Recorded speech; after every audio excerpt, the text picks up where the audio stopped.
आता अजून त्याचा एक आनंदाचा भाऊ आहे दुसरा, एक दुसरी भावना आहे ती म्हणजे राग. काय आहे? राग. आता मला सांगायचंय तुम्हाला कधी राग येतो का रे? आज आपण जरा रागाबद्दल बोलायचं, रागाची माहिती घ्यायची की आपल्याला कधी राग येतो, मग आपण कसं वागतो, हे की नाही. तुम्हाला कधी कधी राग येतो? सांग आराध्या. मम्मी पप्पांनी मारल्यावर आराध्याला खूप राग येतो. अजून साई. मला भाऊ अभ्यास करून नाही देत. यस. मला बहीण अभ्यास नाही करू देत म्हणून राग. बहीण अभ्यास नाही करून दिल्यावर राग येतो प्रणवला. श्रेया. माझी बहीण मला अभ्यास नाही करून देत म्हणून. फक्त बहीणच अभ्यास करून देत नाही म्हणून राग येतो का? अजून कधी राग येतो? अवंतिका. तेच नाही सांगायचं सगळ्यांनी, एकच. माझा भाऊ अभ्यास करून नाही देत. झालं ते सगळ्यांनी सांगितलं, भाऊ अभ्यास नाही करून देत. अजून मला मम्मी ओरडल्यावर. Yes, very good. Mummy papa ओरडल्यावर तुम्हाला राग येतो का? खूप राग येतो ना. अजून कधी राग येतो तुमचे फ्रेंड्स? माझा भाऊ आहे ना, मी काहीतरी खेळायला बनवलं ना, माझा भाऊ ढकलतो, मी ओरडते त्याला. ओरडते. मग अनुष्काला राग येतो. अनन्या तुला कधी राग येतो? पप्पा मारल्यावर. पप्पानी मारल्यावर. तनुजा. Mummy papa मारल्यावर. यस. आता सगळ्यांना राग येतो. रोज राग येतो की नाही तुम्हाला कोणत्या ना कोणत्या गोष्टीवरून? रितिका इकडे बस, तुझं सर्कल गेलंय. हा. मग तुम्हाला जेव्हा राग येतो तेव्हा तुम्ही काय करता रे? गप्प बसता? मग काय करता तुम्ही सांगा? हा, संजीवनी सांग, तू काय करते? इकडे मध्ये. घरातल्या वस्तू तोडफोड करते. घरातल्या वस्तू तोडफोड करते. साई तू काय करतो राग आल्यावर? राग आल्यावर मी सामान इकडे तिकडे फेकतो. सामान इकडे तिकडे फेकून टाकतो. अजून आराध्या. मी बुक फेकून देते. बुक फेकून देते आराध्या. बापरे. अजून अनुष्का. मी गिलास फेकते तोडून. ग्लास फेकून देते. अजून तेवढंच फेकून देता का? अजून काय करता? सामान फेकते. सगळे जण फेकतात. अजून दुसरं मी काय बोललेली तुला मग? अजून काय करता तुम्ही राग आल्यावर? हा, मी राग आल्यावर फोन मध्ये बसते. अनन्या. राग आल्यावर नाही, राग आल्यावर तुम्ही काय करता? जोराने ओरडता. ओरडता की नाही? रडता. रडता पण ओरडता पण, बरोबर.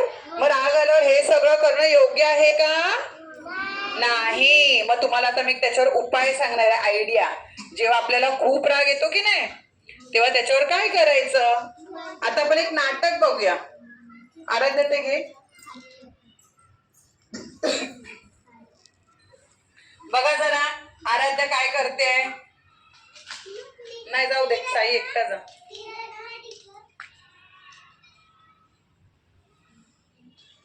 बघा आराध्या काय करते?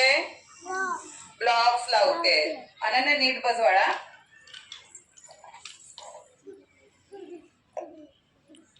आराध्या भरभर लाव. बघा आता साई ना त्या रस्त्याने चाललं, आराध्या तिथे खेळते आहे की नाही?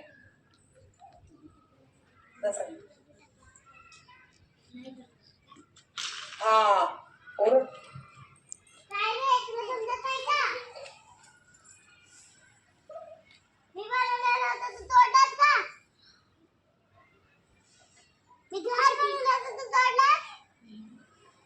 साई तू मुद्दाम केलं किचन.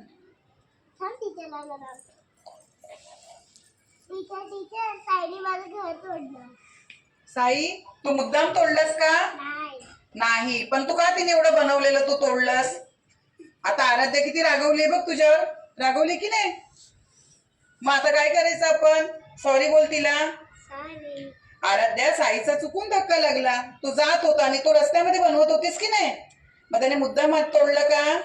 नाही. मग अशा वेळेला रागवायचं, एवढं रागवायचं नाही. चल आता हा राग आल्यावर राहून दे.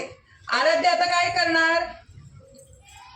आराध्याला तर जेव्हा तुम्हाला खूप राग येतो तेव्हा खूप राग आल्यावर आपण जोरात ओरडतो, रडतो, मग कोणाला त्रास होतो? आपल्यालाच त्रास होतो की नाही? मग अशा वेळेला आपल्याला त्रास होऊ नये, आपण आजारी पडणार, आपल्याला त्रास होणार, आपलं डोकं दुखणार, आपल्या घरातल्या वस्तू आपण फेकून देणार, त्या सगळ्या तुटणार, बरोबर? मग हे सगळं नुकसान न होण्यासाठी राग आल्यावर आपण काय करायचंय? हा सांग आराध्या. 1 ते 10 अंक बोलायचे. 1 ते 10 अंक मोजायचे. मनामध्ये मोजायचे. म्हणजे मग राग काय होतो?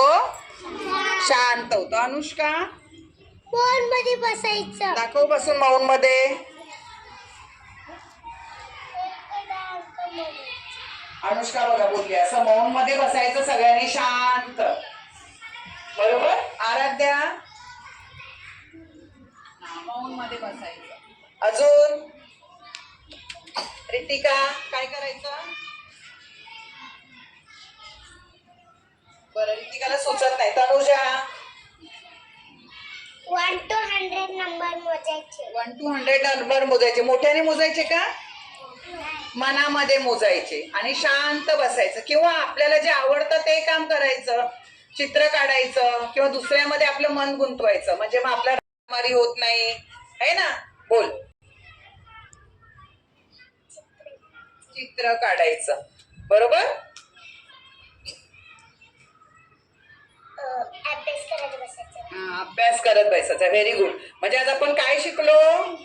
की राग आला की आपण काय करायचं? 1 ते 10 अंक मोजायचे मनामध्ये, आणि दुसरं म्हणजे मौन मध्ये बसायचं, बरोबर?